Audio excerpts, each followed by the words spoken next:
Hey guys, happy November and happy election day. Sorry if my voice sounds a little funny. I am definitely coming down with something, unfortunately, again, because I was sick like less than a month ago. But I wanted to get my October numbers out for you guys.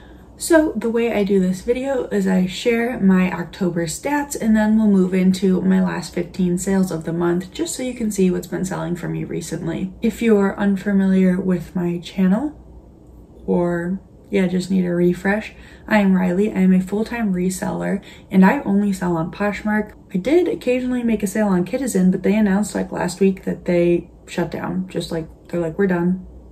So if you didn't know that, now you know. Citizen's done, they're over. Now I really only have stuff listed on Poshmark, and if you're wondering why, it's because I, one, don't want to sell on eBay, and two, just would rather focus all the energy on one platform and grow that platform to hit my goals. And right now I'm not hitting my goals. So I would like to focus on one platform, and that platform is Poshmark. I've been selling on Poshmark for 9.5 years, almost 10 years. So you may be wondering, oh wow, you only sell on Poshmark? Poshmark decided to be a jerk in October and change the fees. How did that go?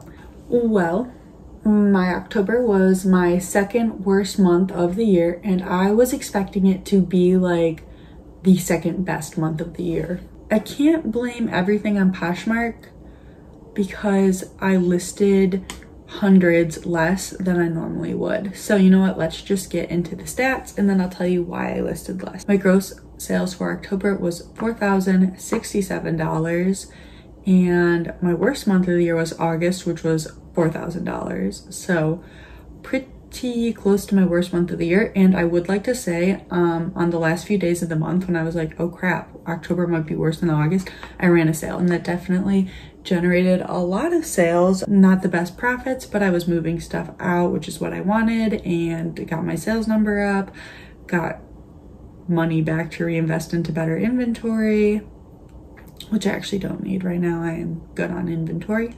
I use Posher VA as my Poshmark bot, and they have a bulk offers feature. I think is like, obviously you can set it to send out offers to likers, but this one you can send out, basically run a sale. So I did, I think it was 35% off, no shipping discount, and it generated maybe like 30 sales for me, which is pretty good. I love the numbers, you know, the boost to your sales number that comes from running a sale, but you'll get tons of counter offers. So I got a lot of 50% off and probably even higher, which I mean, I was accepting a decent amount of those because I was like, I want to boost my sale number. And I mean, people were offering on items I've had for a long time. So I was ready to move them out. Do not have attachments to your items. If they've been sitting around for a while, just move them and get your investment back and maybe a small profit. And unfortunately with sales, oftentimes when I run a sale, I get a few bad reviews, which was no less. When people buy things for $10, like someone bought a gray and black polka dot shirt from me and they're like, give me 1 out of 5. And they're like, I paid for a white and black polka dot shirt. And I'm like, no, you didn't. It says everywhere that it's gray and black, but whatever. And it was a $10 sale. So luckily on Poshmark, reviews don't hurt you, but if you run sale, like if you ever run a sale and you run into that, I mean, it's just something I run into with running sales. When people counter you $10 on an item you've already discounted, they often like to review you 1 star. That was a definite big boost to my sales. I'd say like $1,000-ish, maybe a little under $1,000-ish gross. So as I said, my gross was $4,067. Now, here's the tough thing. Normally I would just take 20% out of that number and tell you like around what my net is, because Poshmark is 20%. As we know, Poshmark decided to do something stupid in October. I mean, whether you liked the change or not, it definitely is going to mess up your numbers and your taxes. I have not yet talked to my tax person about how I need to calculate October profits for taxes. It's going to be interesting. But since they switched it back before the end of October, I just took 20%. out to get like my net-ish after fees because it's probably about accurate. What hit my bank account was $3,253.60. About, maybe like give or take a couple hundred. You may be like, oh, why are you unhappy? That's not a bad number. Well, you have to take out cost of goods, and I personally set aside 30% of my profits to pay taxes. I live in Illinois. That's a highly taxed state, and you know, we're self-employed. We gotta pay taxes, so it doesn't leave me with much. Luckily, I did have a few extra income streams this month. I always dog sit. That's just like, you know, a few $100s a month. And then I did post less listings this month. I listed 99, which is like, oh gosh, 150 less than normal minimum. Like, I'd love to be around 300 listings minimum. So that was obviously less. Why? Well, you may have seen the series I've been doing on my channel. It was me trying to go to the bins every single day of the week and wholesale that inventory. That series did not go as planned, but that's okay because it was an experiment. I'm not going to talk about that here. You can watch those videos on my channel. I still have 2 more to post, but I wanted to get this October numbers video out for you guys before I continued posting that series. But I did make a few $100s from wholesaling. And then on top of that, I went to Once Upon a Child every single day that I went to the bins and sold stuff I picked up from the bins. That is just pure profit for me because I put my cost of goods of those items into Poshmark items. So I actually made like $550 selling to Once Upon a Child this month. My goal is 1,000. However, my wholesale experiment didn't work out, so I didn't go to the bins as much as I thought I would. I am super happy with $550 selling to Once Upon a Child. I maybe went like 6-7 times. That's pretty good profit and tax-free because it's cash. Poshmark was down this month for me, but I had other income streams which I'm happy about. Those were my October stats. If your October was rough, a lot of us are here with you. We had a rough October as well.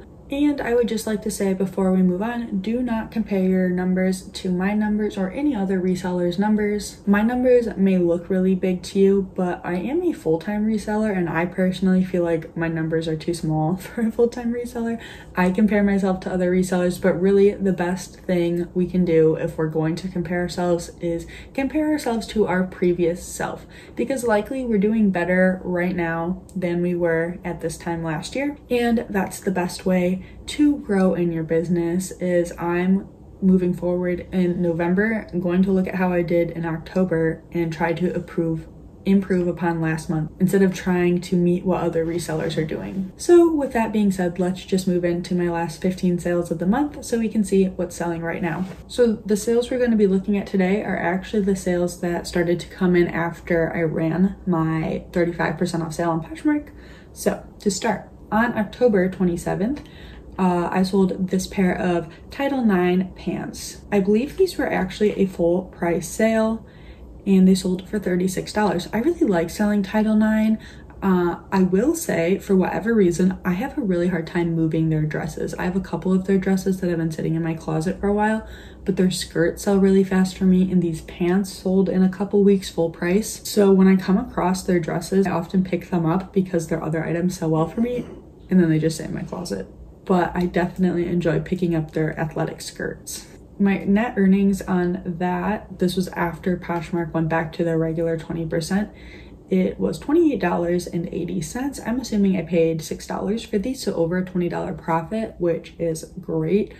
On thrifted items, I am always super happy to make over a $20 profit, but with like bins items that I'm only paying a couple dollars for, I expect more like a $15 profit. Next was actually a bins pickup. I sold this baby Ralph Lauren polo one piece. It sold on an offer to me of $12. I believe this person actually got my like sale offer and they just missed it and countered at what the sale offer was.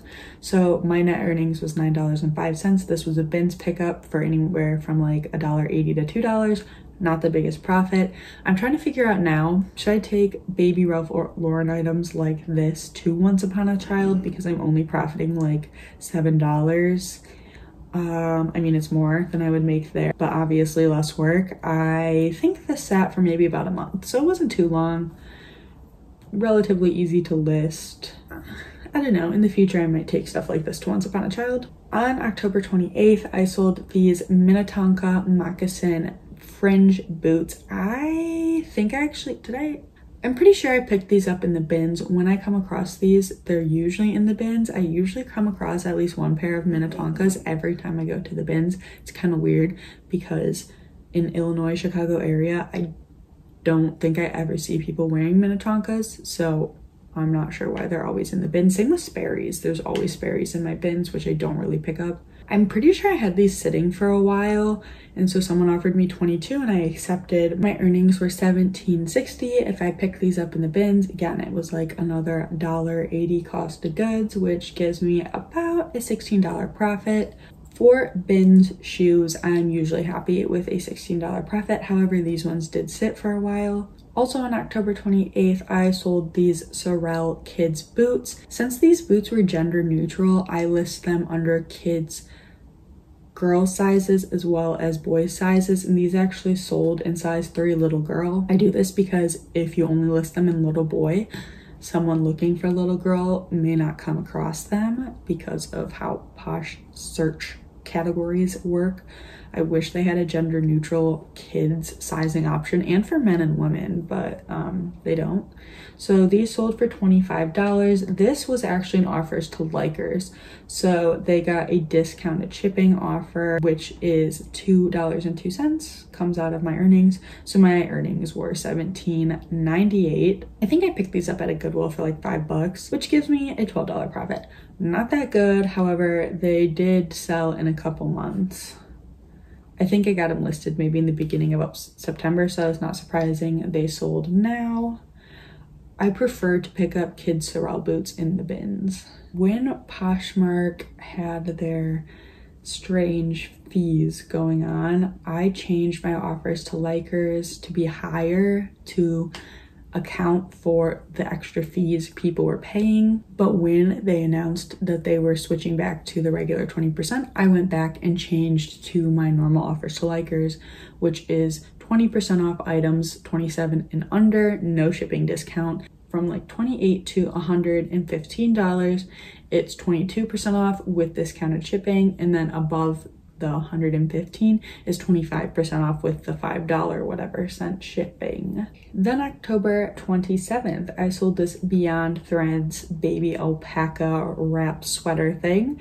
It sold for $26, and that was also an offers to likers. I picked this up at the bins maybe back in the beginning of the year, so it has been around for a while, but it was kind of like a unique artsy brand. So I'm glad it sold for the $26 because I was actually thinking I might have to pull it because there wasn't a lot of attention on it. I mean, it is hard for me to sell more style-based, fabric content-based pieces, but after checking comps, I thought this piece would do well. Since it sold for my offers to likers, I'm not unhappy. It was $26 minus my shipping discount, so my net earnings were $18.78. And again, this is a piece I picked up for probably a little under $2, so a $16-ish profit. Not too bad for a bins pickup. This is one of the higher dollar sales that's going to be shared in this video. I sold these Mother jeans, but they were actually like a subline by Mother. The brand is Snacks. So if you see a pair of jeans that says Snacks, it is by Mother. I don't know if they still make that line. I don't know anything about it. I found these at Last Chance, which if you're unfamiliar is a Nordstrom, like basically liquidation store. I did pick up these jeans maybe in like, again, the beginning of 2024, maybe not even the beginning, maybe more towards like spring 2024. I did expect them to do better. I think I had them listed closer to $100, and I'm pretty sure I got an offer for $49, and I accepted since they'd been sitting for a while and really not a lot of interest on them. My net earnings were $39.20. I think I paid $12 for these, so a little over $25 profit. I am happy with that. I did expect them to move faster, and I actually do have another pair of jeans from this Mother Snacks line that I got at Last Chance. I believe they're white, so Those ones may take longer to sell. Also on October 29th, I sold this exclusively Mazook skirt. This is a pretty expensive retail brand. I compare it to fabric-wise, style-wise, St. John. The retail is definitely not near as high as St. John, but it is like a mid-tier, mature, business casual, modest brand. I had this listed at like $49 and someone kept like countering me, the same person, like pretty low offers are like $18, $20, and then finally they came up to $26, which was about half off of what I had it listed for. But exclusively Mazook does not have a large following on Poshmark. I was still profiting on a $26 sale. It had been listed for a little while, so I accepted the offer. My net earnings were $20.80. I'm assuming I paid $5 or $6, so like a $15 profit. Not amazing. I'd probably pick it up again if I could get it for cheaper. Also on October 29th, I sold this vintage 80s Polly Flinders baby dress. So when I come across good condition vintage baby dresses in the bins, I often pick them up because they're usually worth $15 to $20 and they don't weigh much. Sometimes when I list them, they sell instantly as well. This one did not sell instantly. I'd say this one took like 3 weeks, but 3 weeks for like a vintage baby dress is pretty good. So I believe I don't know, this was either an offer to me or someone got my offer. There's no discounted shipping. It sold for $18, so my net earnings are $14.40. Again, came from the bins, about a $13 profit. Not bad for a baby dress from the bins.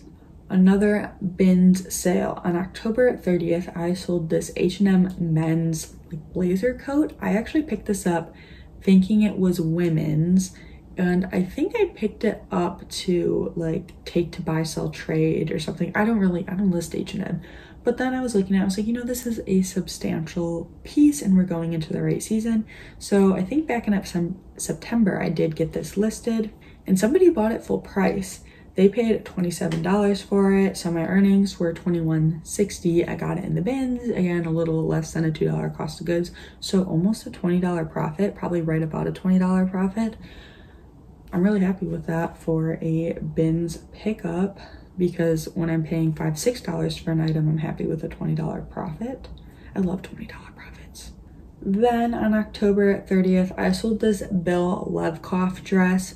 Bill Levkoff, also he has a line that's just like #Levkoff. He makes formal wear / more bridesmaid style dresses.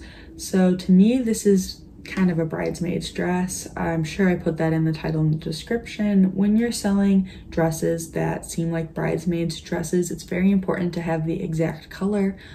Like if it's called like midnight blue or evergreen or something, because bridesmaids need to buy that brand in that color, you know, they're searching the specific color they need. So I've had this dress listed for a couple years. I think I either got this at a Goodwill or Last Chance, actually. Nordstrom sells this brand, so I believe I've picked it up at Last Chance before. I don't know. I definitely paid no more than $6 for this dress. It sold for $40. That was an offer. Someone sent me that offer and I accepted. I was glad to move it out. My earnings were $32 minus, let's just say $6. 26 is a good profit. However, it's out for a long time. If I found this brand good condition in the bins, I would pick it up again. Now we're into Halloween sales. So on October 31st, I sold this I Am Gia like cutout top. I called it like rave club wear. I think those are good keywords for this style of clothing. It sold on an offer to me for $22. My earnings were $17.60. I think I paid $5 for this at a Goodwill. So I made a $12 profit. Not that good. It was my first time ever thrifting I Am Gia, and I think the brand's gone downhill. I don't think it's as popular as it used to be. And funny story, after I shipped this, like a couple days after I shipped it, I got a message from the buyer and was like, hey, thanks for shipping this so fast, but I had the wrong address in there, so can you like do something about that? And I was like, no, I can't. It's like, you're gonna have to reach out to Poshmark support. It's either going to get sent back to me, or if you have like a forwarding address, or who knows, maybe the person who it got shipped to kept it. I don't know. So They reached out to Poshmark support. The order status is delivered but not order complete, so I have not gotten paid out for that yet. That is one thing that's awesome about Poshmark though, is they really protect both buyers and sellers in situations like this. So I'm grateful for that. Then also on October 31st, I sold this Tularosa dress. Tularosa is a brand that used to be sold on Revolve. I'm assuming it's still sold on Revolve, but these Revolve brands aren't doing so well anymore. I've had this listed for years. I was ready to pull it and take it to buy, sell, trade. But then I got a $15 offer, so I accepted it. My earnings were $12. I probably paid $6 for this. $6 profit. I thought it was a cute dress. I probably had it priced too high originally. If I sold it to buy, sell, trade and they bought it, I probably would have gotten about $12. So at least this way I get cash instead of trading credit. We are coming down to the last 3 sales. On October 31st, I sold this Abercrombie knit midi dress. I've had this listed for a while, but I think I got it listed in July or August, so no surprise it's selling now. The person who purchased this came back and offered me, like, we counted a lot for days. Like, they were like $11, $15, and finally, my lowest was $25. And so after a few days of countering, they came back and offered $25, and I accepted. I did originally think I was gonna get more for this. I am still trying to figure out what sells the most in Abercrombie. The Abercrombie pieces that have sold for the most for me recently have been the dresses that kind of look like they could be Reformation dresses. Those ones usually go about $40. $25 is not bad for this. My earnings are $20. I probably picked this up at a Goodwill for like $6, so $14 profit. I'd say honestly a $14 profit to like a $16 profit is my average, but you know, I don't get excited about that profit. I prefer those $20 profits. Then also October 31st, I sold this Armani Collezione blouse. I'm sorry, my voice is going, but we're almost done. So I actually got this from my friend's grandma. She gave me a bunch of stuff. I think it was actually her daughter's stuff, so my friend's aunt stuff. When she worked in like corporate America, she wore a bunch of high-end designer stuff. I got like some St. John blazers from her. Obviously this is Nuitags Armani Collezione, which had a retail price of $725, and it was probably like, most of the stuff I got from her was probably from like 2005, like Y2K stuff, but it's still designer stuff. So some of that stuff sold fast. This piece has probably been sitting for about 2 years. I don't take photos on an angle anymore. I got an offer for $23, and even though it retailed for over $700, no one wanted it for more than $23. No one ever sent me an offer, so I accepted it. I don't really pick up Armani Collezione because it's not very desirable even with that high retail. Last sale on October 31st, I sold this Andy Malibu. Malibu's a style. I sold this Andy swimsuit. The Malibu style does pretty good from Andy. It sold for $43. My earnings were $32.38. I believe I had a little over a $7 cost of goods on this piece, giving me about a $25 profit. I will say I have hundreds of Andy swimsuits. I got them all from Helpsy Source. I do have a Helpsy Source affiliate code. It is Riles Thrifted. You get 10% off your purchase. I have not been purchasing many Helpsy boxes lately because I've just had so much bins inventory to process, but anytime they have Andy swimwear, I do purchase it because I get like these $25 profits from their one-piece swimsuits. Their 2 pieces definitely go for less, but I love selling Andy swim. So if you ever come across it thrifting, I have come across it thrifting, and it's a 1-piece swimsuit, I'd say it's likely a good pickup.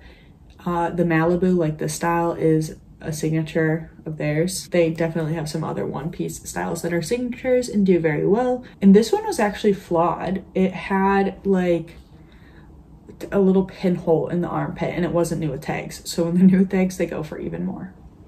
Alright guys, we have finished this October sales video. I am very grateful because my voice is gone. I hope you enjoyed the video. Let me know down below how your October was. Again, if it was a bad month, a lot of people had bad months. It's okay. We'll recoup together in November. I will see you guys in Friday's video for number 4 of Shop With Me Every Day at the Bins. Tuesday will be number 5, and then we'll go back to some bins hauls, some Goodwill hauls. I need to go to buy sell trade, so some buy sell trade store vlogs. And that is all from me for today. I hope you guys have a wonderful November, and I will see you guys in the next video. Goodbye.